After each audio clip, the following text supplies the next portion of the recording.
Hey, welcome everyone to Wizards Outlook. Joining you guys from Capital One today. I talked to you guys earlier during pregame. Shared, as always, a few things to keep your eyes on as we went through this game. Unfortunately for Washington, you know, the three players that we brought up, we discussed Harden, limiting his playmaking, limiting his impact. That didn't happen this one. We talked about Zubac. Him, the difference between him playing in this game and not being available in the first time these guys met last week. Box wasn't checked either. And lastly, talk about Jordan Miller and the year he's been having, his growing production for the Clippers, and also box not checked in terms of limiting their bench production. But we'll get into this one. James Harden scares the Clippers past it was 110 to 106. He and Sar were kind of going, bucket for bucket in the first half for a while there. Sar was getting his in all different types of ways early on. For James, really got going from the foul line. Again, the things we talked about with keeping him out the paint, not letting him get to the line, and he lived at the line in this one. This was, I think the thing I said was Washington didn't want this to end up being a vintage Harden performance, like a Houston type Harden performance. This is kind of what this was. Again, the man had 36.7 rebounds, 9 assists, 1 steal, and 1 block. But it's how we got there.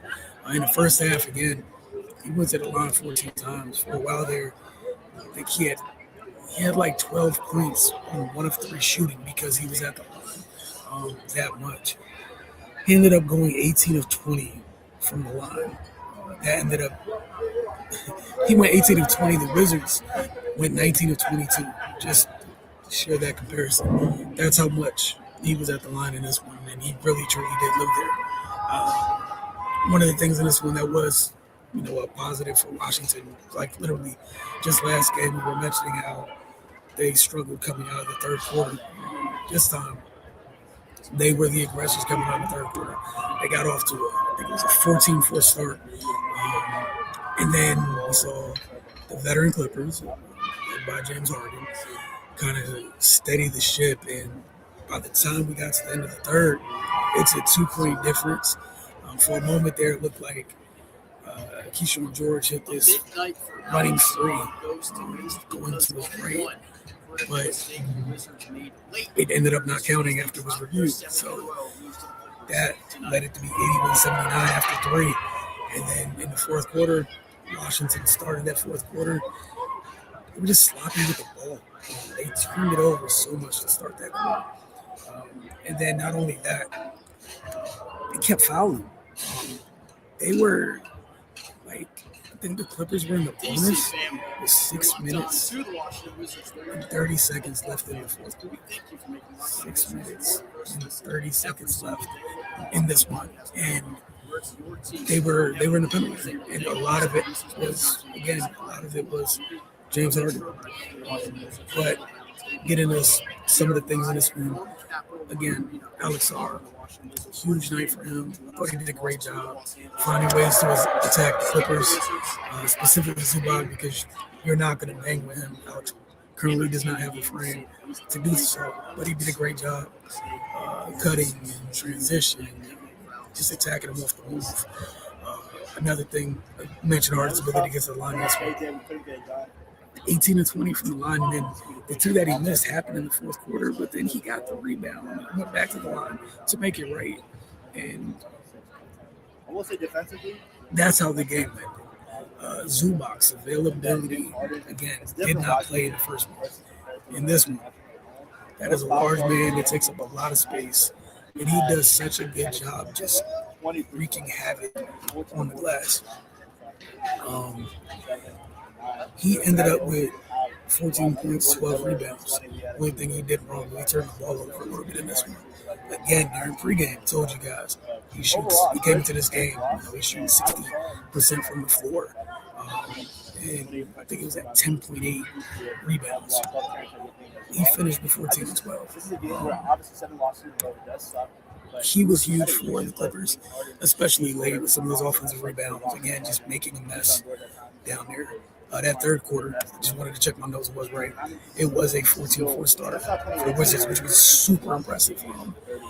It came from them getting stops throughout transition. They were really sharing the ball well.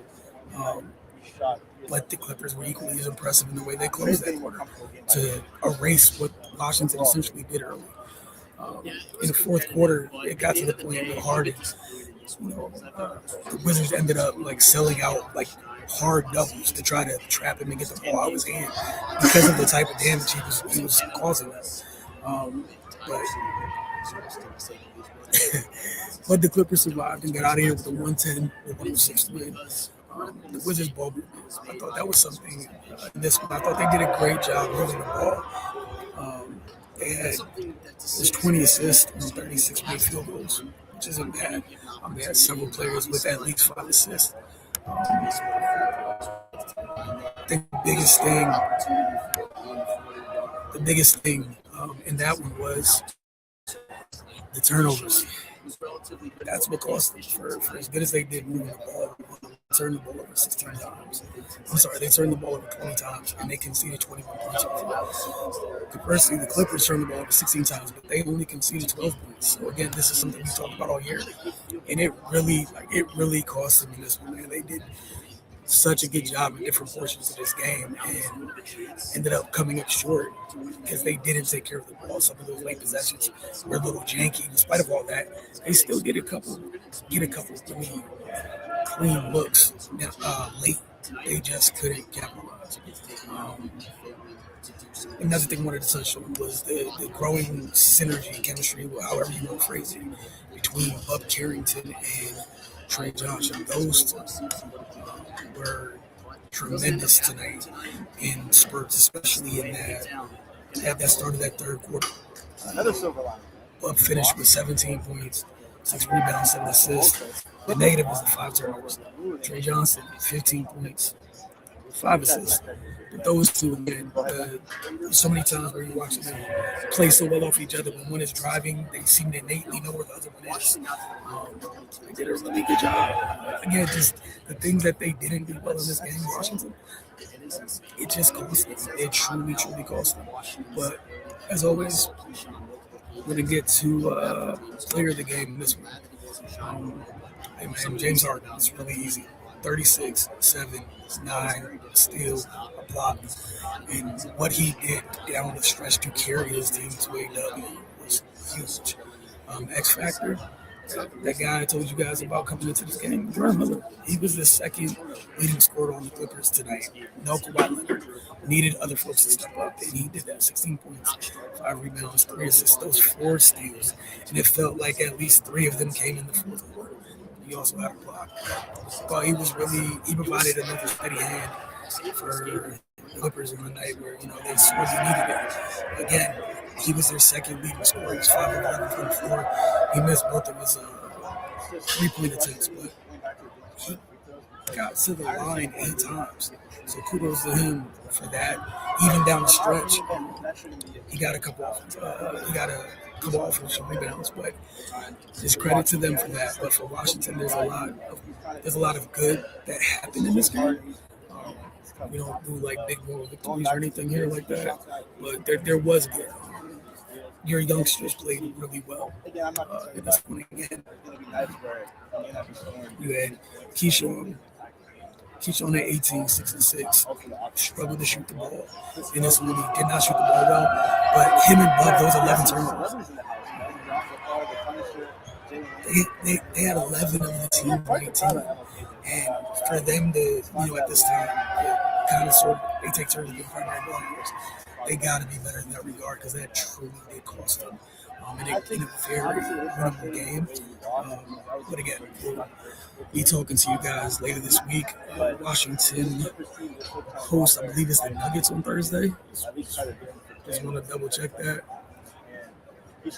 Yeah, they host the Denver Nuggets on Thursday. So we'll check in with you guys then for a pregame and outlook. But tough one tonight is Washington.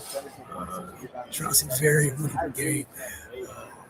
Those youngsters did show out, but hell of a performance bar and turn the clock back just a little bit. And yeah, I don't know what it was, but there are some things to grow off of, but that needs to translate over Thursday. And the things that don't need to go to Thursday, we have to take care of the ball. Cannot keep giving other teams multiple opportunities to beat you and then just not getting a rebound late. Really did hurt. You got to stop fouling. But again, see you guys Thursday evening.